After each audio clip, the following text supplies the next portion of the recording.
Hi there and welcome back to my channel. Today we're talking about exams in the Charlotte Mason Homeschool. So last year was my first year of formal lessons with my 6-year-old, and now this is our second year doing lessons together, and she's now 7, and we are about to begin our first exam week of the year. Last year we did 3 exam weeks, one after term 1, one after term 2, and then the last one was after term 3. We don't have finals or anything, but after each term, after we complete each term, we do an exam week, and it's really more of a celebration than it is exams. It's funny, I'll talk to my family and I'll say, yeah, we're doing exams, and my grandmother will kind of look at me like, you're doing exams for a 6-year-old? Okay, like that doesn't make a lot of sense. But exams in a Charlotte Mason homeschool is a lot different than exams like they were for you in college. So there's no cramming, there's no trick questions, there's not even any multiple choice. So if you're interested in learning about how exams look in a Charlotte Mason education, stick around and watch. Last year when I was trying to learn how to do all things Charlotte Mason, and I had been reading about Charlotte Mason quite a bit before we started formal lessons, I was a little surprised to see that we were doing exams with my daughter, but when I realized what kind of exams they were, it made so much sense.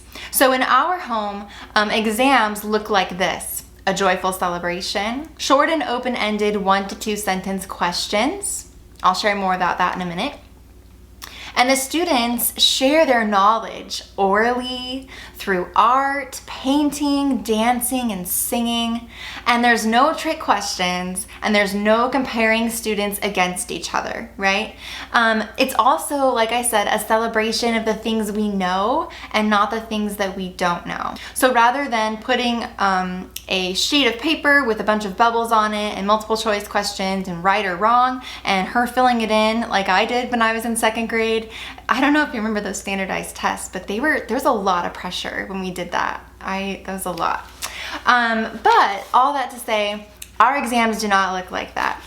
Our exams are full of joy and life and excitement, and every time I tell her that it's almost exam week after we finish a term, she literally jumps for joy. So in Charlotte Mason's PNEU schools, or the people that were using the programs from the PNEU, they wrote an article about exams, and it's titled Examinations in the PNEU Schools and Schools Affiliated, so that would be like homeschools.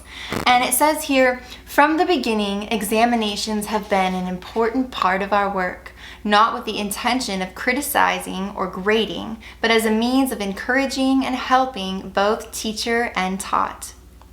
It says, the child's personality is involved, and he or she gives back not only what has been given, but what has become his or her own. There must be no prompting or catechizing. The teacher must stand aside, and the child is to put in what he likes, to leave out what he likes, and to stop when he likes. And so if you've watched my video on narration, you know that the hallmark of Charlotte Mason method is narration, and narration is basically just the knowing and the telling of a material, right? So history, geography, whatever. So in Charlotte Mason schools, rather than having a huge test for each subject, she just had a single or 1 to 2 examination questions per subject. And this is what ours look like, because they're based on what her schools did. So you have each subject, right? And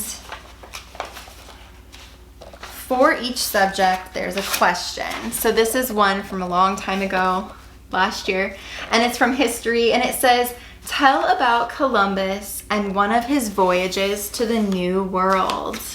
And so all I did was read that sentence to my daughter, and as I read it, I just waited for her to respond, and that's where the child's own, personality comes in the response of the exam, because it's completely open-ended. So she can tell me in her own words what she remembers, what stood out to her, what she connected with about Columbus and his voyages, and then sometimes she likes to draw a little picture with it too. So she has a picture there, and sometimes she'll color them. I'll try to find another one for you that she colored. So what's really important to remember about exams in the Charlotte Mason method is that for a very long time, Forms 1 and I believe 2, they were mostly oral exams. So that means that the child did no writing, the child did nothing other than tell back what the answer is to the exam. And for us in our home, I just record what she says, and I either transcribe it later, and I just listen to the recording and transcribe it onto the paper. So like this is a really, really long exam answer, right? And so she told me all of that. I recorded it, and then I later went back and listened to it and wrote it out. I don't have to do that, but I just kind of do because it's fun to look back on her first year of exams. But it's a very, very simple, low pressure thing to do. It's just wonderful to watch her flourish and not be afraid of taking tests and sharing what she has learned through the whole term. So this is another one. This is just a question I asked her for natural history, and it says, what can you tell about the osprey or the eagle? And so that's literally all I say. I don't prompt anything else. I don't say anything at all. I just say literally that question, what can you tell about the osprey or the eagle? And then she she tells me her narration and I write it down. So she said, the osprey catches a fish and the king eagle wants it. He's the ruler of the sky and he took the fish from the plunger. That's the name of the eagle in the book. The osprey. That's the name of the osprey in the book. The eagle eats mammals, and the osprey likes to eat fish. The king eagle is brown and yellow and white, and the osprey is brown and white. So she actually decided to, rather than tell about one or the other, she told about both and compared them. And I didn't have to say that. I didn't have to say compare and contrast the eagle and the osprey. She did it all on her own and then drew a picture of them here. So as you can see, it really allows for some creativity, and it doesn't trick the child into, oh, you didn't know that they also live in, this specific place. Because is that important? Well, no, not really, because she doesn't need to know and memorize where an eagle lives, but she can remember the difference between the two and point them out. And that was what stood out to her from the reading. So that's what she told back in her exam.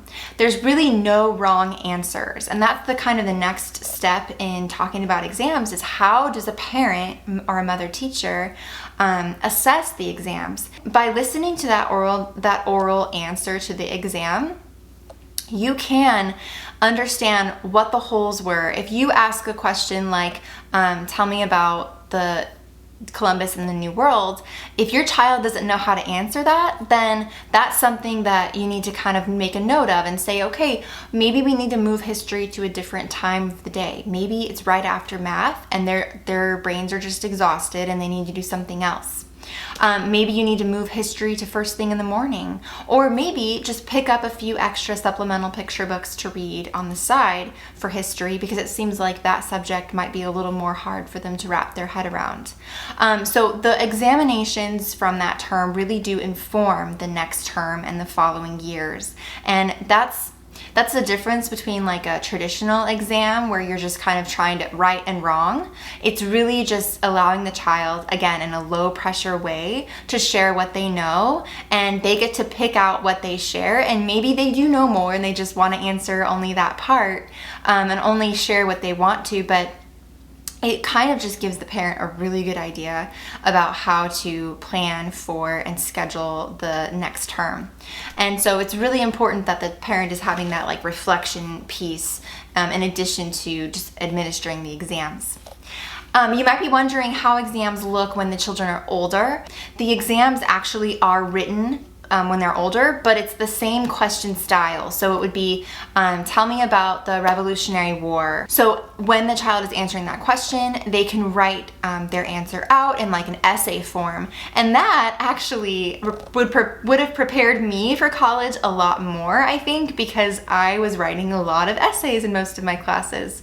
And being able to write a really great composition is a useful skill. So that's really all exams are in the Charlotte Mason Homeschool. It's just a really fun way to kind of hear what your child has learned, or read what they've learned in the last term.